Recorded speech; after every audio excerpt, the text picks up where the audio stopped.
കൂടുതൽ വാർത്തകളും വീഡിയോകളും കാണാൻ ഈ ചാനൽ സബ്സ്ക്രൈബ് ചെയ്യുക. കൂടെ ബെൽ ബട്ടൺ അമർത്തുക. നമസ്കാരം. ഇടംപിരി ഗണപതി, ഇടംപിരി വലംപിരി എന്നൊക്കെ നമ്മൾ കേട്ടിട്ടുണ്ട്. ഇടംപിരി ഗണപതി നമുക്ക് ഐശ്വര്യം കൊണ്ടു തരും എന്നാണ് പറയുന്നത്. ഗണപതി ഭഗവാന്റെ തുമ്പിക്കൈ നിങ്ങൾ ശ്രദ്ധിച്ചിട്ടുണ്ടോ? ഗണപതി ഭഗവാന്റെ തുമ്പിക്കൈ ഇടത്തോട്ടും വലത്തോട്ടും ഇരിക്കുന്നുണ്ട്. നമ്മൾ സാധാരണ ഒരു ഗണപതിയെ കാണുമ്പോൾ തുമ്പിക്കൈ എവിടത്തേക്കാണെന്നൊന്നും ആരും ശ്രദ്ധിക്കാറില്ല. ഗണപതിയുടെ ഒരു വിഗ്രഹമായിരിക്കാം, അല്ലെങ്കിൽ ഒരു രൂപമായിരിക്കാം, അല്ലെങ്കിൽ ഒരു ഫോട്ടോ ആയിരിക്കാം. ഈ ഗണപതി ഭഗവാന്റെ തുമ്പിക്കൈ ഇടതുവശത്തേക്ക് തിരിഞ്ഞ്, അതായത് ഇടംപിരി എന്ന് പറയും. അങ്ങനെ തിരിഞ്ഞിരിക്കുന്നതിന് വാമമുഖി എന്നാണ് പറയുന്നത്. അങ്ങനെ ഒരു പേരും കൂടിയുണ്ട്, വാമമുഖി. ഗണപതി ഭഗവാൻ വാമമുഖി എന്നാണ് അറിയപ്പെടുന്നത്. ഇടതുവശത്തിന്റെ പ്രത്യേകത എന്ന് വെച്ച് കഴിഞ്ഞാൽ അവിടെ ചന്ദ്രനാഡിയുടേതാണ്. ഇടതുവശം ചന്ദ്രനാഡിയുടേതാണ്. ഇത് മനഃശാന്തി നൽകുന്നതാണ്. നമുക്ക് മനസ്സിന്റെ ആണല്ലോ, ചന്ദ്രൻ മനസ്സിന്റെ കാരകനാണല്ലോ. അപ്പോൾ മനസ്സിന് ശാന്തത നൽകുന്നതാണ് ഈ ഇടംപിരി എന്ന് പറയുന്ന സ്ഥലം. അതായത് ഇടതുവശം ചന്ദ്രനാഡിയുടേതാണ്.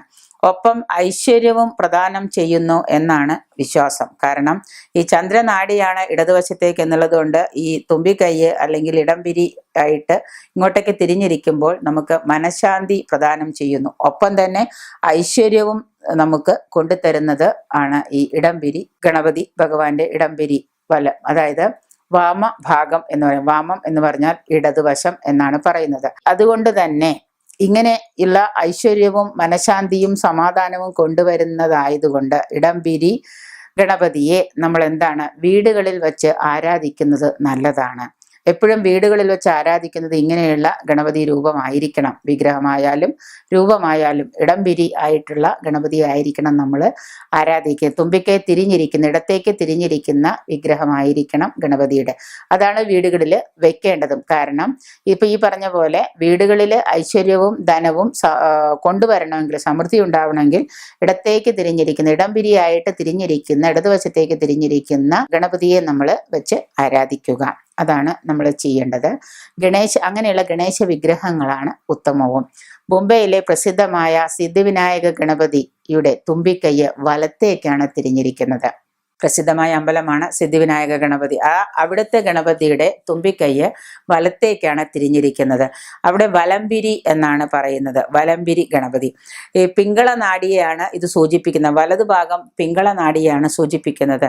ഈ പിങ്കള എന്ന് പറയുന്നത് സൂര്യനാഡി, പിങ്കള സൂര്യനാഡിയാണ്. ആയതിനാൽ സൂര്യൻ എന്ന് പറയുമ്പോൾ ചൂട് കൂടുതലാണ്. ചന്ദ്രന് തണുപ്പാണ്, സൂര്യന് ചൂടാണ്. അപ്പൊ ഇടതുവശത്തേക്ക് തിരിഞ്ഞിരിക്കുന്നത് കൊണ്ട് ചന്ദ്രന് തണുപ്പായതുകൊണ്ട് നമുക്ക് സമാധാനവും ഐശ്വര്യവും സമൃദ്ധിയും കൊണ്ടുതരും.